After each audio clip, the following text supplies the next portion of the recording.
मुख्यमंत्री सुखविंदर सिंह सुक्खू ने विधायक प्राथमिकता बैठक के दूसरे दिन के पहले सत्र में शिमला और मंडी जिला के विधायकों के साथ उनकी प्राथमिकताओं पर चर्चा की। इस दौरान मुख्यमंत्री ने कहा कि विधायक भविष्य की चुनौतियों के अनुरूप सुझाव दें ताकि हिमाचल प्रदेश को आत्मनिर्भर बनाया जा सके। उन्होंने कहा कि विधायकों के सुझावों को बजट में प्राथमिकता दी जाएगी। सुखविंदर सिंह सुक्खू ने कहा कि शिक्षा और स्वास्थ्य क्षेत्र में वर्तमान राज्य सरकार का विशेष ध्यान है। पिछले 2 वर्षों के दौरान इन दोनों क्षेत्रों में सुधार के लिए राज्य सरकार ने कई कदम उठाए हैं और आने वाले समय में और बदलाव किए जाएंगे। वहीं विधायक प्राथमिकताओं की बैठकों से भाजपा विधायकों के बहिष्कार पर मुख्यमंत्री ने प्रतिक्रिया देते हुए भाजपा नेताओं के भेदभाव के आरोपों का खंडन किया। उन्होंने कहा कि अधिकांश भाजपा विधायक बैठकों में शामिल होना चाहते थे और वे मुझसे संपर्क कर रहे थे, लेकिन पूर्व मुख्यमंत्री और विपक्ष के नेता जयराम ठाकुर के अड़ियल रवैये के कारण उन्हें बैठक में शामिल नहीं होने दिया गया। न आने के लिए कई बहाने होते हैं। आप यहाँ आते, अधिकारियों के सामने अपनी बात रखते, अपनी बात रखने को तो कोई नहीं रोक सकता था आपको। अब वो अपनी आंतरिक लड़ाई में फंसे हुए हैं, वो अपनी आंतरिक लड़ाई से उभर नहीं पा रहे हैं। 5 गुटों में बटी भाजपा आज ये कह रही है कि हमने योजना विभाग की जो एक परंपरा रही है उस बैठक में नहीं आना है। अगर आप यहाँ आते, आपको आने से किसने रोका है? और 1 महीना पहले इनविटेशन दिया है, क्यों वॉकआउट किया है? सारे अधिकारी होते हैं, चीफ सेक्रेटरी होते हैं, सब अधिकारी होते हैं, सब विधायक होते हैं, अपने विधानसभा क्षेत्र की बात रखते। कोई विधानसभा क्षेत्र की बात गलत होती तो अधिकारियों के सामने मैं उनसे सवाल पूछता।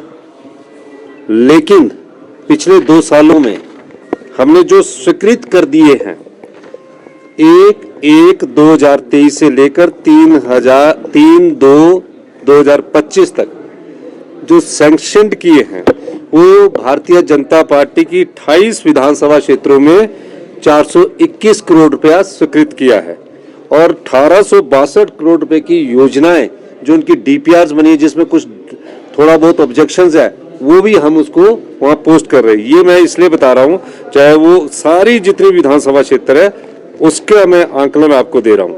अब पौंटा में सुखराम चौधरी जी वहां 38 करोड़ रुपए हमने बड़े मोटे मोटे में आपको अमाउंट बताना चाहता हूँ। 38 करोड़ रुपया सैंक्शन किया। विक्रम ठाकुर जी पूर्व मंत्री है, 40 करोड़ रुपया सैंक्शन किया। जो कांग्रेस के विधायकों की योजनाएं हैं वो 1 साल बाद बनी, हमने उसमें भी स्वीकृति प्रदान की है। तो 421 करोड़ रुपया हमने उनको 50% हमने उनको स्वीकृत करके दिया। जो नबार्ड का हमको लोन मिलता है, जैसे 600 करोड़ रुपया मिलता है या 700 करोड़ रुपया मिलता है, तो उसमें जो सड़कों के लिए है, ये सड़कों के लिए है, पानी की योजना के लिए है। तो 421 करोड़ में अगर कोई झूठ लगता है तो आप आंकड़े बता दीजिए। आपको ना बार बार लोगों को बहकाने की आदत हो गई है। आजकल वो परेशान है और उनकी परेशानी को हम समझते हैं कि विधायक उनकी बात नहीं सुन रहे हैं, विधायक आना नहीं चाहते हैं और वो सब लोग आपसी आंतरिक लड़ाई में फंसकर जनता का ध्यान बांटना चाहते हैं। कोई भी लोकतंत्र में, चाहे सत्ता पक्ष है चाहे विपक्ष है, उसका एक मंच होता है अपनी बात रखने का। भाजपा का के 50% विधायकों ने मुझसे संपर्क किया कि हम आना चाहते थे।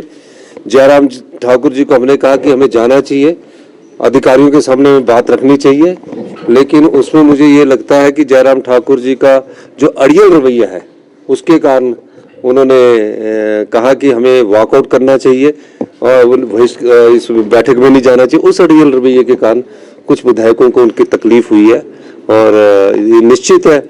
आप देख ही रहे, आए दिन उनके कोई ना कोई वरिष्ठ नेता इनके स्टेटमेंट देते रहते हैं किसी, और ये कारण क्या है?